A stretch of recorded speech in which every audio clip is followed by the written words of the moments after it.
Hindi pa man nagsisimula ang opisyal na campaign period para sa eleksyon 2013. Pinag-uusapan na ang tunggalian sa 2016 presidential elections.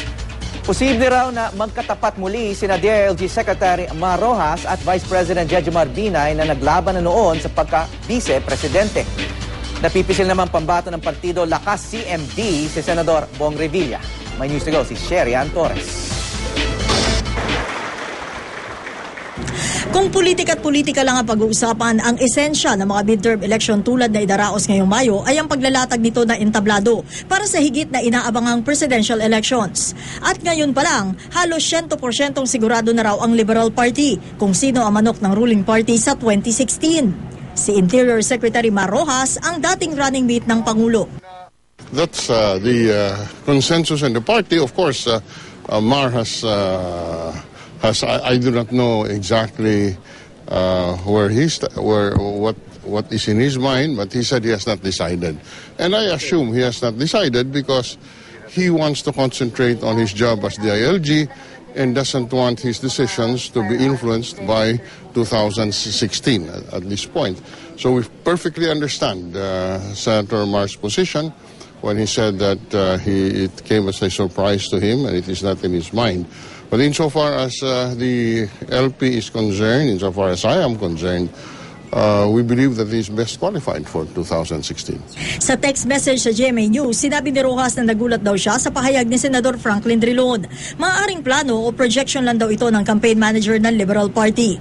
Hindi pa raw niya iniisip ang 2016 sa ngayon dahil tutok daw siya sa kanyang trabaho. Noong eleksyon 2010, nagdeklara na si Rojas na kakandidato sa pagkapangulo. Pero sa paglutang ng pangalan ng nooy si Senador Noynoy Aquino, kasunod na rin ang pagkamatay ng kanyang inang si dating Pangulong Corazon Aquino. Today, I am announcing my support for the candidacy of Noynoy Aquino for President of 2010. Nagparaya si Rojas, umatras para sa kandidatura ni Aquino.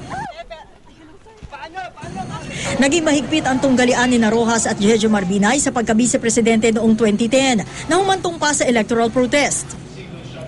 At sa 2016, hindi malayong muli sila maghaharap para naman sa pagkapangulo. Matagal na rin kasing sinabi ni Binay na balak niya tumakbo para sa pinakamataas na posisyon sa bansa. Ayon sa tagapagsalita ni Binay, tinatanggap nila ang pahayag ni Drilon sa planong pagtakbo ni Rojas dahil may otoridad naman daw siyang magsalita sa mga ganitong bagay bilang campaign manager ng LP. Gayunman, ang karera sa 2016 hindi lang naman daw sa pagitan ng mga kaalyado ng Pangulo. Ang Lakas CMD naghahanda na rin daw.